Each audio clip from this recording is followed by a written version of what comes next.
The Telltale Heart by Edgar Allan Poe. True. Nervous. Very, very dreadfully nervous I had been, and am. But why will you say that I am mad? The disease had sharpened my senses, not destroyed, not dulled them. Above all was the sense of hearing acute. I heard all things in the heaven and in the earth. I heard many things in hell. How, then, am I mad? Hearken and observe how healthily, how calmly I can tell you the whole story. It is impossible to say how first the idea entered my brain, but once conceived, it haunted me day and night. Object there was none. Passion there was none. I loved the old man. He had never wronged me. He had never given me insult. For his gold I had no desire. I think it was his eye. Yes, it was this.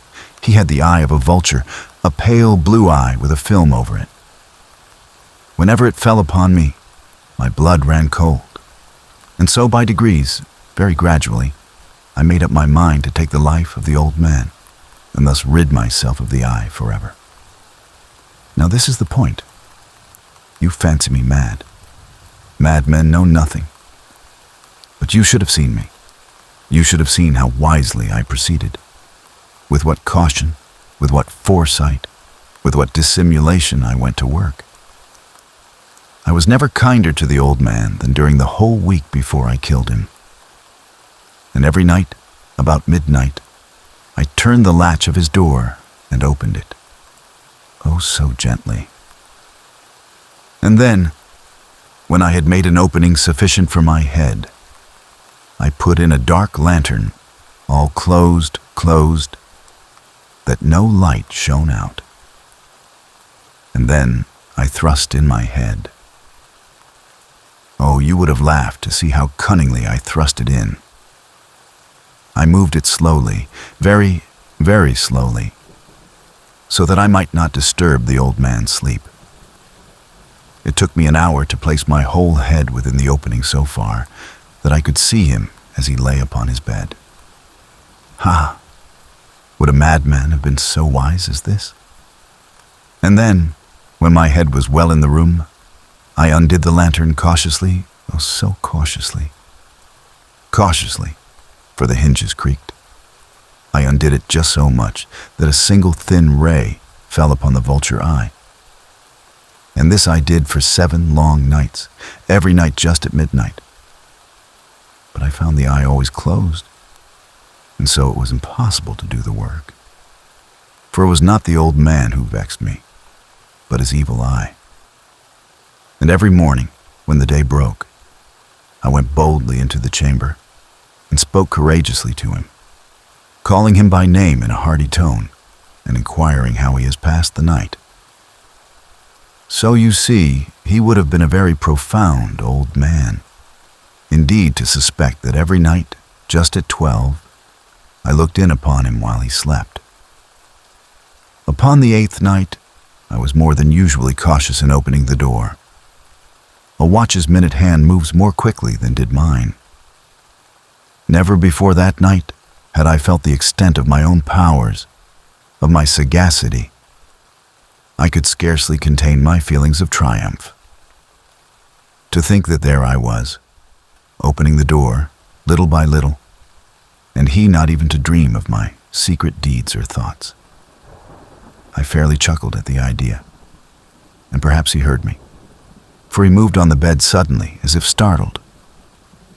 Now you may think that I drew back, but no. His room was as black as pitch with the thick darkness, for the shutters were close fastened through fear of robbers. And so I knew that he could not see the opening of the door, and I kept pushing it on steadily. I had my head in, was about to open the lantern, when my thumb slipped upon the tin fastening, and the old man sprang up in bed, crying out, "Who's there?" I kept quite still and said nothing. For a whole hour I did not move a muscle, and in the meantime I did not hear him lie down. He was still sitting up in the bed listening, just as I have done, night after night, hearkening to the death watches in the wall.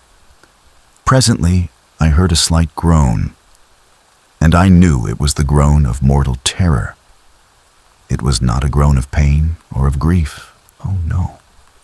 It was the low, stifled sound that arises from the bottom of the soul when overcharged with awe.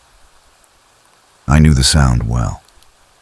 Many a night, just at midnight, when all the world slept, it has welled up from my own bosom, deepening with its dreadful echo the terrors that distracted me. I say I knew it well. I knew what the old man felt and pitied him, although I chuckled at heart. I knew that he had been lying awake ever since the first slight noise, when he had turned in the bed. His fears had been ever since growing upon him. He had been trying to fancy them causeless, but could not. He had been saying to himself, "It is nothing but the wind in the chimney.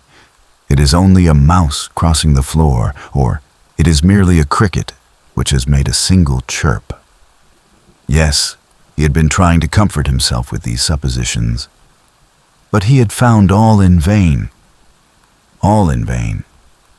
Because death, in approaching him, had stalked with his black shadow before him and enveloped the victim. And it was the mournful influence of the unperceived shadow that caused him to feel, although he neither saw nor heard, to feel the presence of my head within the room. When I had waited a long time, very patiently, without hearing him lie down, I resolved to open a very, very little crevice in the lantern. So I opened it. You cannot imagine how stealthily,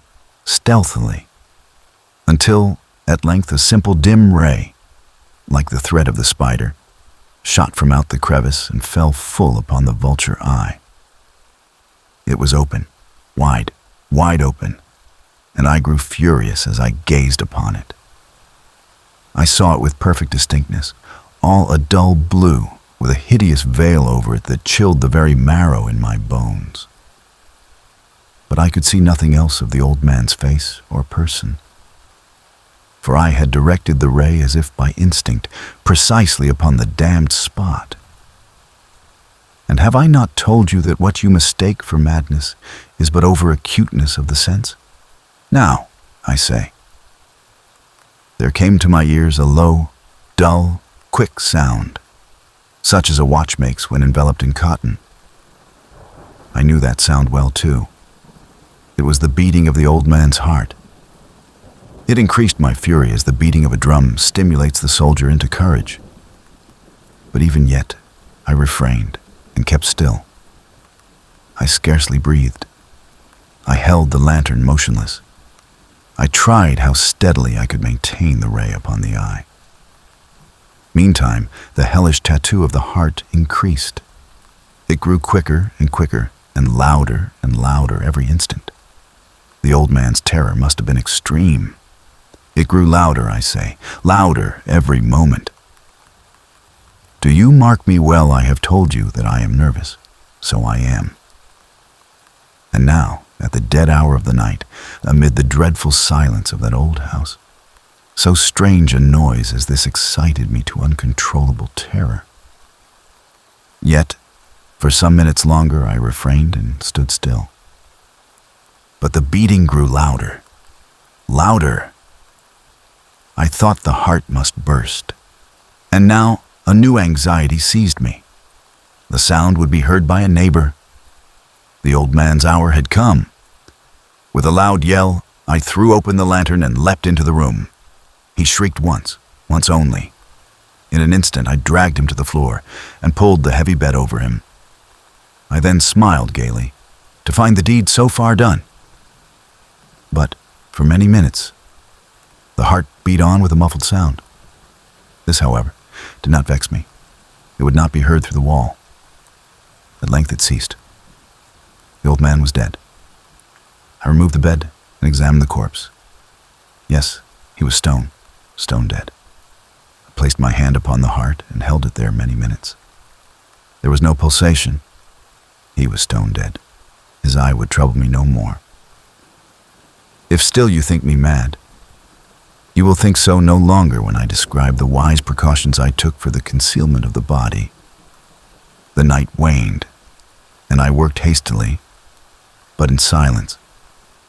First of all, I dismembered the corpse. I cut off the head and the arms and the legs. I then took up 3 planks from the flooring of the chamber and deposited all between the scantlings. I then replaced the board so cleverly, so cunningly, that no human eye, not even his, could have detected anything wrong. There was nothing to wash out, no stain of any kind, no blood spot whatever. I had been too wary for that. A tub had caught all. Ha, ha! When I had made an end of these labors, it was 4 o'clock, still dark as midnight. As the bell sounded the hour, there came a knocking at the street door. I went down to open it with a light heart. For what had I now to fear? There entered 3 men, who introduced themselves with perfect suavity as officers of the police. A shriek had been heard by a neighbor during the night. Suspicion of foul play had been aroused.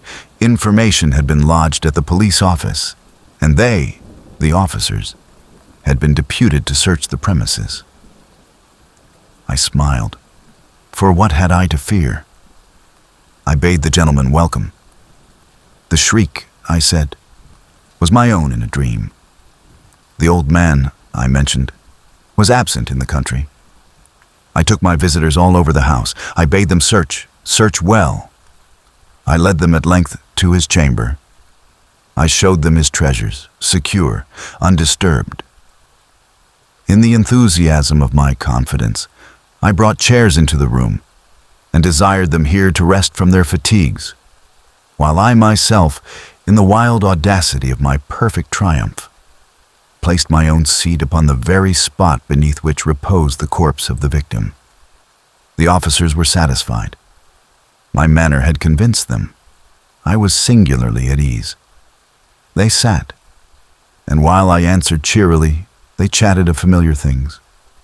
But, ere long, I felt myself getting pale and wished them gone. My head ached, and I fancied a ringing in my ears. But still they sat and still chatted. The ringing became more distinct. It continued and became more distinct.